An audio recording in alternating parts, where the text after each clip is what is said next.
Taorin'ny lalao dia samy nilaza ny fahitany iny lalao famarana iny ny mpifanandrana ka ao andry zareo IRC dia anambarany fa tsy nampoziny izy ireo iny lalao famarana iny, zany hoe niendry dalao nasehon'ny cheminot zany somary isahirana iry zareo na dia nivoaka nandresy ary ho an'ny besetroka kosa dia mampitanora ireo mpilalao aminy izay mbola tsy matotra loatra dia izay no hitan'izy ireo fa nahatonga ny fahareseny tamin'ity androany ity.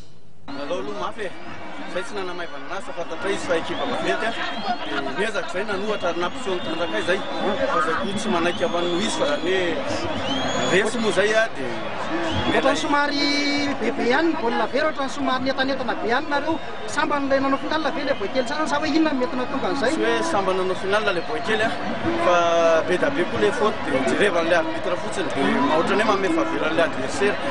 Ilay baolina farany teo inona ny tena olana tamin'iny tsy nahatonga an'iny? Izy zao tokony efa faute répété, tokony essayer de pénalité satria firy fois ilay adversaire manao anti jeu foana izy isaky ny mandeha zay dia tsy activer ilay arbitre le règlement le championnat hoe rehefa faute répété dia tokony activer fa tsy avelanao faute foana le olo au bout du but.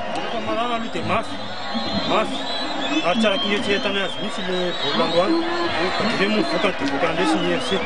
Inona ny tena hitanao hoe tombony kely ho anareo tamin'ilay lalao androany? Tombony anay aloha androany dia hitany niaraka ihany le trois quarts dia nisy fivotan-kely ato anatin'ilay avany dia hitan'ilay mety niaraka.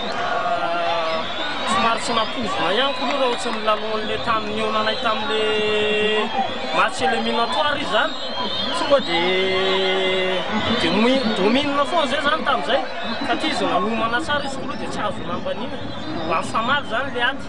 Inona ny tena hitanao hoe tombony ho anareo tamin'ilay androany? Tombony anay koa aloha matandratandraka zay androany, matandratandraka satria tsara fanoana.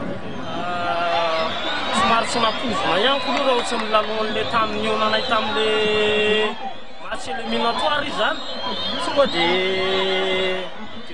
domine foana zay zany tamin'izay ka ty izy nanomana tsara izy koa dia tsy azo nambanina mba mifamaly zany le aty.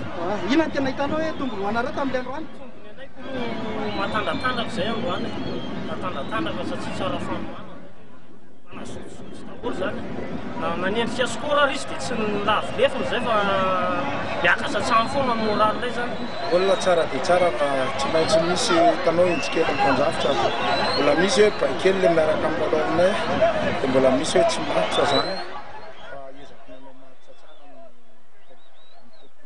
Inona ny tena tsy mety tamin'ilay baolina farany teo iny? Tokony ho isese? tokony ho ese mihitsy fa efa taitra moa fa efa resiny tena dia mikoropaky le ry dia voaray tsy azon'le baolina dia atao hoana moa fa zay le anjara zany.